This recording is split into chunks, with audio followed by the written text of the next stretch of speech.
Assalamu alaikum wa rahmatullah. Welcome here at Crypto Hash Review, where we educate and disseminate information about Bitcoin, cryptocurrencies from a Muslim perspective. In our previous video, we discussed about how one can get and acquire Bitcoin.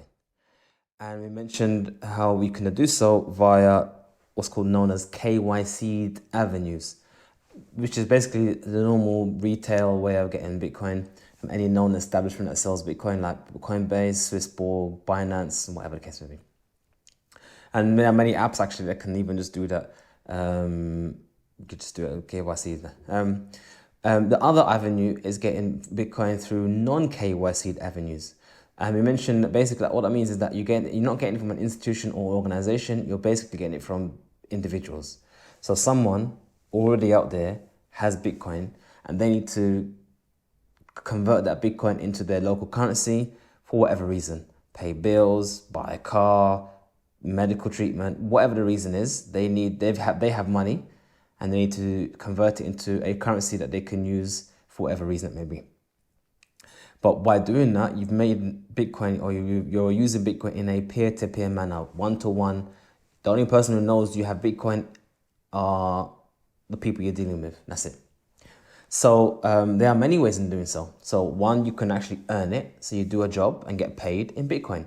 And that's probably the best way to get non-KYC Bitcoin, because number one, you actually materialized and there's value attached to that Bitcoin as you did something and you got paid in that money. And obviously there's something to that. Just the other day, actually, just today, actually, I was leaving my house and we have some stones, just, like decoration stones outside the house. And I thought to myself, wow, those stones are actually quite precious to me, because although it's stones, because we found them in Wales on the beach and we gathered together in a bag and we brought them back over from Wales. So because those stones were actually earned through picking them up and they look very good, and they're not just any old stones you buy from the shop. They can be replaced. They literally were from that place in Wales that we just found by accident on some beach. It was really mad. Anyway, so same thing. If you earn Bitcoin, it becomes something that you appreciate its value because it was earned. So that's the best way of getting Bitcoin, earning it, literally. Second way would be to, like I said, find places and avenues that allow you to convert or allow you to transact with people who have Bitcoin. And on the Blue Wallet itself that I've described to you already, there is an integration with HODL website. It's literally called HODL is the name of the website, HODL. And that is a website that allows you to purchase Bitcoin for a direct peer-to-peer manner. There was a website called localbitcoins.com that used to do that until recently they went via a KYC route. They decided to get official for whatever reason, and they're KYC. So, but HODL still does it that way. But there's one avenue which I think is very useful, which is known as Bisq, BISQ. Let's have a look. So I'm going to search for Bisq. Come on, man.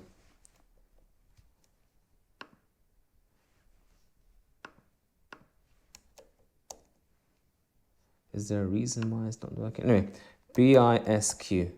There we go. Bisq.network. That's the one. And here's the website here. So Bisq is, if anyone's ever used a BitTorrent, where you can download files and whatnot on the internet, it essentially works the same way. You have a network of people. You will be one of the network. You'll be also a node. And effectively, you broadcast to the network Bitcoins that you have to sell, or you broadcast to the network a bid that you want to purchase Bitcoin. And others will do the same, and that will be tallied together in this network. And if you want to transact, you just say buy, and then their Bitcoins will be locked with your Bitcoins, and then you transfer money back directly to their bank account, and then Bitcoins are released to you. But that is literally peer-to-peer, one-to-one. No one knows who is transacting other than the person who's receiving the transaction. So let's go and download that. So it's quite a basic app. It's quite a good app as well. So you can see, you can check out the website yourself. It says there's no ID required. It's decentralized, so the actual network itself is decentralized. So you'll be one of many peers and nodes. It's safe. in the sense that when you lock in your Bitcoins in the transaction, it's in a multi-signature wallet, which means that they can't take it and you can't take it. It can only be released if you both agree to release the funds. It's private, open source, meaning that you can actually look at the code if you have any doubts about it, and it's easy to use. It's just literally straightforward. Anyway, so let's go and download. So I press download, and here we go, allow. So now it's downloading the application, and we're going to install the application and show you how you can easily set up with Bisq. So the time at the moment is 1:58. So let's see how quickly you can download it, install, and get yourself ready to purchase Bitcoin directly from other individuals. Now, be warned, when you do purchase Bitcoin from other individuals, you do pay a higher fee than if you were not to pay someone. If you were to use the normal KYC avenue. And the reason why is obvious.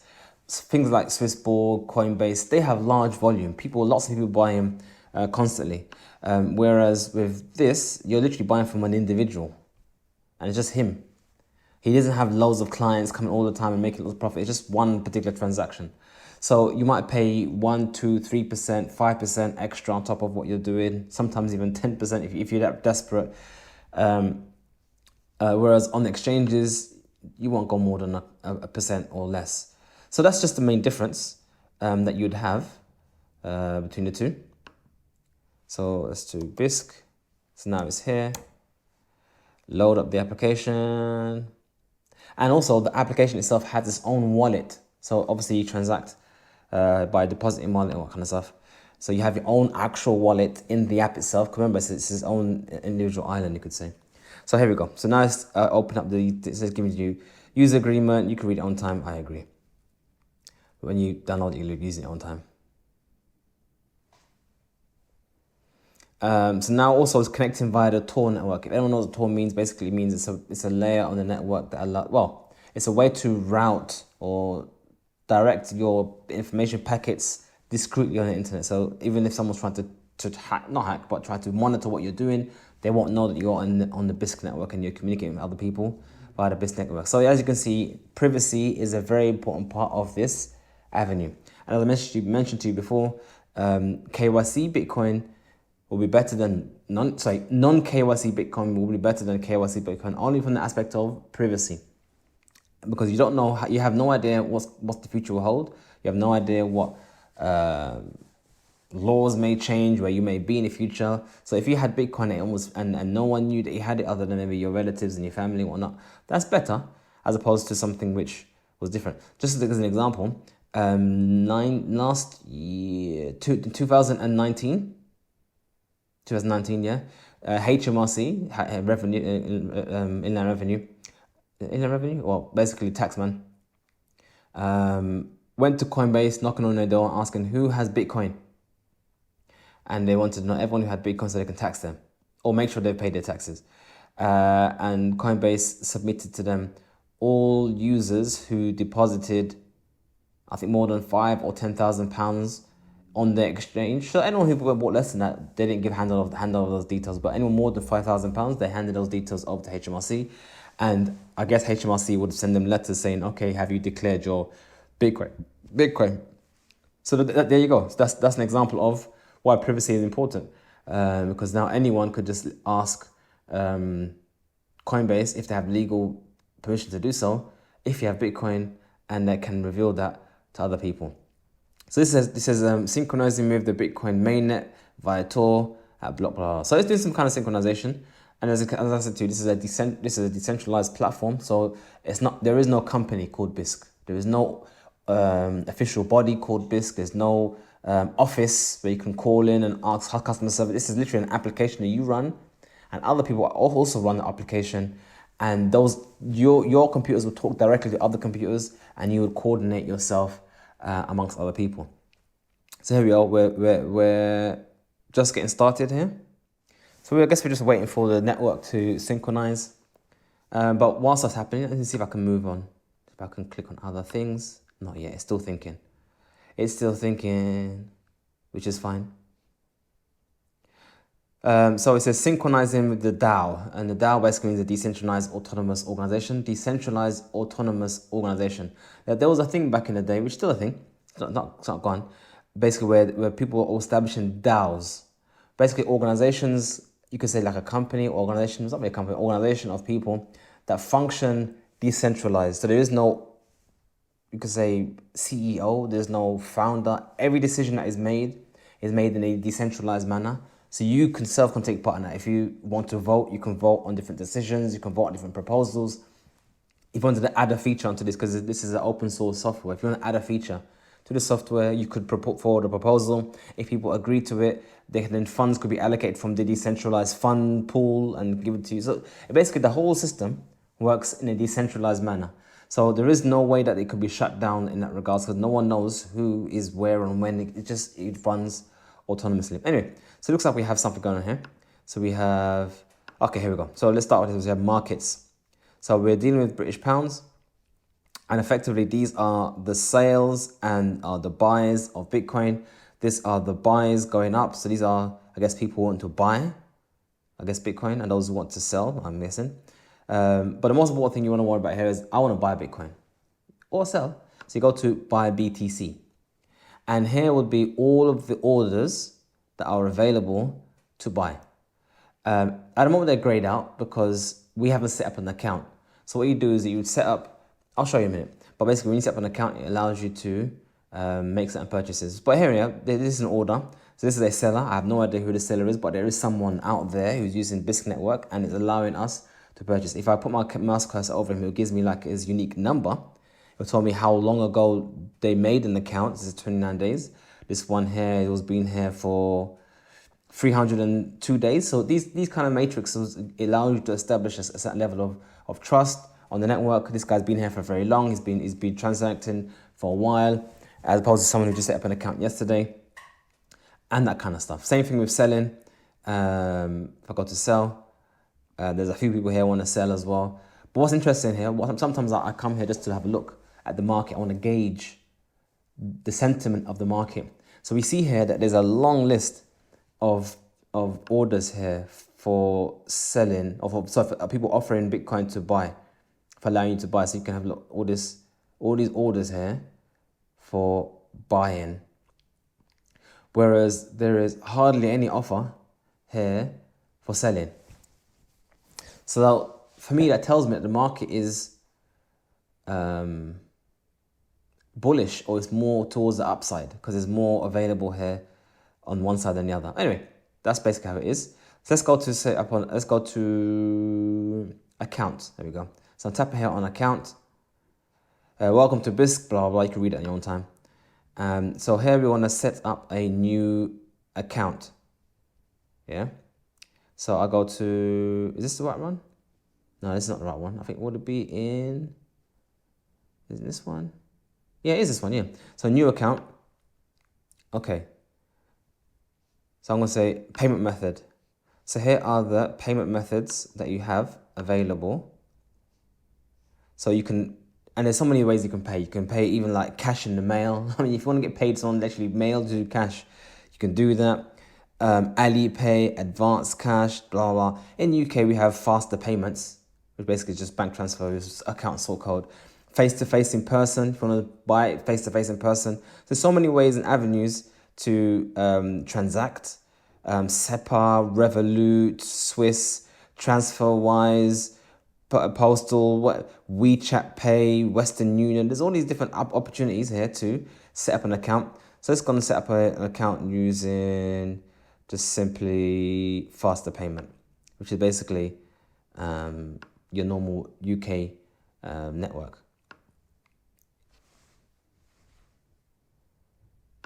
Come on. Seems to be a bit laggy today. Maybe because I'm using, who knows what it is. Anyway, so then you have your details here. So you put a name as, let's say, Muawiyah Taka. Sort code will be 000000. That's my sort code. And my account number is 1, 2, 3, 4, 5, 6, 7, 8. Yeah. Now, obviously, these details, no one's going to verify those details. So if you put the wrong details here and then someone else sends money to that account and it works, that's your fault. They will just throw proof that they've done it, and so you have to make sure that your details are fine. And this part here is very important here. It says here maximum trade duration. So you have 1 day for a trade to take place. So you have 24 hours for the trade to be completed. So this now puts a limit. What's the maximum amount you can buy? What's the maximum amount you can sell? And how old your account is. So these are the information that I have here. I'm interested here. It says 0.25 is the maximum you can buy and maximum you can sell. That's interesting. It used to be a lot less than that. But anyway, and save new account. That's it. Save new account. I understand. So now that has been important security recommendation. You can read that yourself when you do it yourself. So that's now an account. I can have multiple different accounts that I can use. So if I want to have people, I want to buy Bitcoin, I want to use this account to send money to them, or that account to send money to them, I can set up multiple different accounts. Where each account will be dealt with individually. So you can build up a reputation on one account, but not on the other account. It's not based on you, it's based on your account. And obviously it's reputation based. This is a peer-to-peer system. There's no one regulated, there's no one overseeing. It's literally you and them. And we'll see how the process goes. So, So now we see here that things are now opened up. It was grayed out before, but now they're not grayed out. So now faster payments are now available. I can buy £99 worth of Bitcoin, which is 0.002 Bitcoin. But he says here, 24%. So they are selling you £99 worth of Bitcoin, but at a 24% premium. Yeah, so that's at the bottom of the list. Let's go to the top of the list. It's in order of the premium, I think. So some people, you have ridiculous orders like that. Some people at 50%, if you want to buy 50%. I guess what they're doing, they're hoping that someone's that desperate that they're going to just buy Bitcoin at that amount. Come on, man. How did you scroll up? There you go. Okay, so at the moment, the cheapest order that is available right this minute now is 6.58%. So effectively, why are you paying effectively 5% extra to buy Bitcoin on Bisq? Privacy. That's all you're doing. That's the only reason why you'd come here, is because you want to buy Bitcoin and you want to do so discreetly without people knowing. But you just put your bank account here, brother. So how is that discreet? Well, because the banks have no idea why you're giving that money to them. All they know is that you're transferring funds from one account to another account. And in the reference, they'll put some other reference in there. But they won't put Bitcoin or whatnot. They'll tell you don't ever do that. That's the reason why you do it. And this is how you get non-KYC Bitcoin. And you can also buy it with other currencies. You don't have to buy pounds. You can also choose other currencies. So here it has show all. No, I don't want to show all. So I can do Australian dollars, Canadian dollars, euros, Indian rupees, Russian rubles. It tells you how many orders are available on each one of them. And also you can do cross crypto exchanges as well. So I can use Litecoin to buy Bitcoin. There's no offers there. Monero is very common. So Monero is very common here because Monero is a privacy coin. So sometimes what people do is that they have Bitcoin and they buy Monero, and then from Monero they buy back Bitcoin. What that means is just allows them to have a bit of privacy. I mean, it is what it is. I'm not for or against, I'm just telling you how it is. You have Namecoin, Sia Fund, all these different currencies that are here. Grin. But obviously, most people just want pounds. And apparently, it seems to be more. There's 35 offers in pounds. And there's 26 offers in US dollars. So, interestingly enough, there's more people in England. Oh, wait, tell a lie. There's 74 offers in euros. So, there's loads of offers in euros. Let's have a check. So, yeah, there's euros here.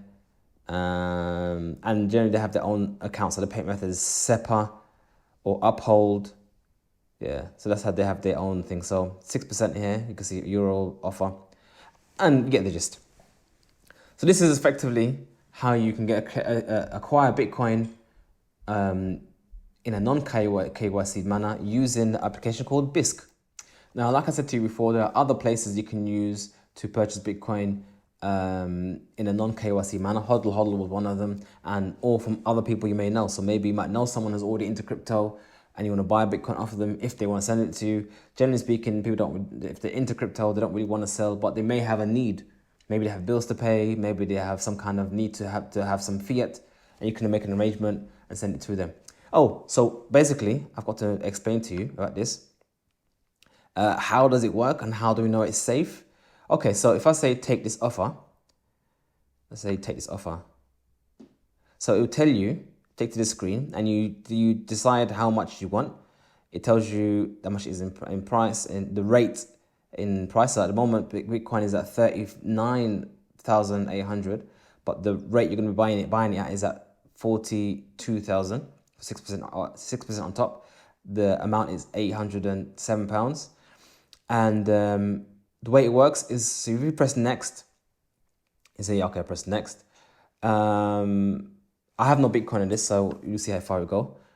It says, I understand. Okay, read at your own time. So when we come to this screen, okay, I get the gist. So now this is now fund your trade. Perfect.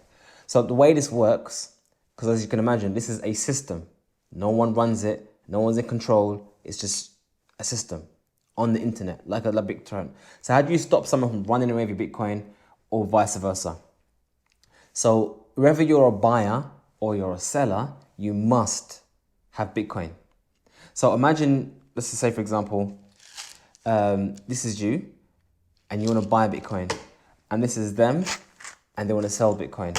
So somehow you want to get, let's just say, this Bitcoin from here over to here. So what you would do is that you would get, let's just say, I'm just using random stuff here. You would get your Bitcoin, for example. You have a small percentage. So each time it will mention how much would it be. I'm not sure how much the percentage was here, but they'll say how much of the total order you need to put as a deposit. So if you want one whole Bitcoin, and they say they want 20%, then you have to have 20% of one Bitcoin in the trade. So what you do is you'd make what's called a multisig transaction, where your Bitcoin and their Bitcoin will be combined together in one single wallet, where you have keys and they have keys. You can't withdraw without their permission, and they can't withdraw without your permission, and it will be locked there. Now, what then happens was that you would get, because you're buying, you would get their bank details, and it's up to you to transfer the funds into their bank account. Once you transfer the funds into their bank account, the question is, well, how do I know that they're not going to run away with the money? Well, because you transferred the value of Bitcoin. So already the money that you've given them is already here. So, I mean, if they run away, I mean, there's still Bitcoin here. So they haven't robbed you. There's just exchanged. Once they've received the Bitcoin and they verify it's in their account, then they will give permission for withdrawal. So you can withdraw and they can withdraw, but it's a multi-signature wallet. So you need both people to agree to release the funds to you. So you get back your deposit and their funds, and then obviously they got their money in their bank account and done. That's effectively how it works. And I even think, even if they were to sell like one Bitcoin, they have to also put on a bit extra as a deposit. I think that's how it works as well. I think they have to put even more than what they sell in, and then they'll get back their piece, you get back your piece, and the funds will be transferred. So it's an agreement enforced by the blockchain. Now, there is one little caveat. What happens if they receive the money, but they didn't release the funds? Why would they do so? Out of spite, innit? Just being spiteful idiots. Then this multi-signature wallet, there's you involved, there's them involved, and there is actually a third party involved. So it's like they have these called arbitrators on the network. Again, another person on the network, but they've got certain rights to arbitrate. So then they normally never get involved, because normally no one's an idiot who's going to just lock up your funds and just walk away with the money. But if they were to do so, then you would raise this as a ticket. So let's show you, hold it. Okay, that's done. So effectively what they want as a deposit would be, it says it here somewhere. Where is it? I'm not sure where it is, but it's somewhere here. Anyway, cancel. So if you go to funds here, I think it's funds. No, not funds. Portfolio, that's it, it's in portfolio. And here we have, so it's not funds, okay, is it in support? haven't looked at this in a while. There we go. Mediation and arbitration. So we have two levels. We have mediation and arbitration. Mediation is where someone tries to mediate between two people. They don't get paid for it. It's nothing like that. Just mediate. You know, if you disagree, you try and come to a conclusion and you resolve it. If you can't come to a resolution, then you go to an arbitrator who would look at the case. So this guy is run off. He's not releasing the funds, but he's got his money. So then you would produce proof that you made the transfer. So you would give a copy of the documents or a screenshot that the money's been transferred, and then the arbitrator would give permission. Remember, it's a multisig, so there's three people involved. There's you, there's them, and there's a third person, which never really gets involved.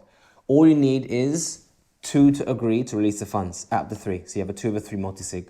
Normally, you both would agree and you get your funds, but if he decides to disappear, then as long as you can prove to him that you sent the money, then you can still get your money resolved. And that's basically how these things happen if there's ever an issue to be resolved.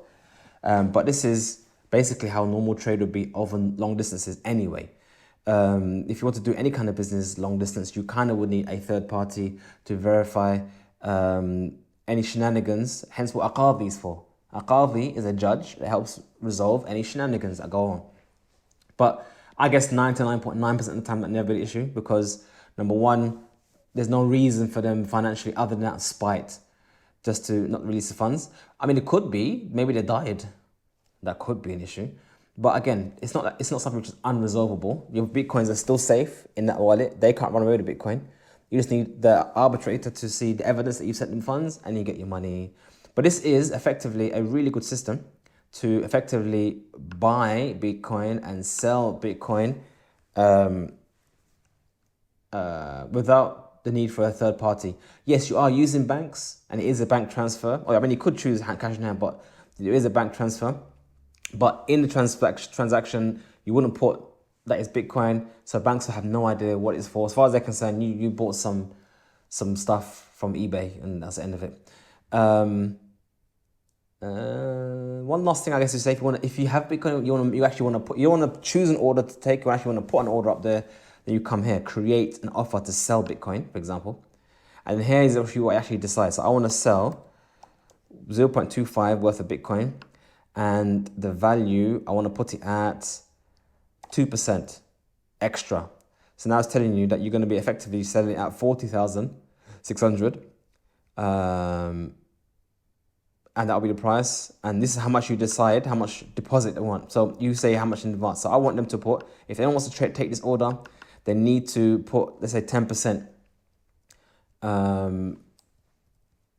as a deposit for the transaction.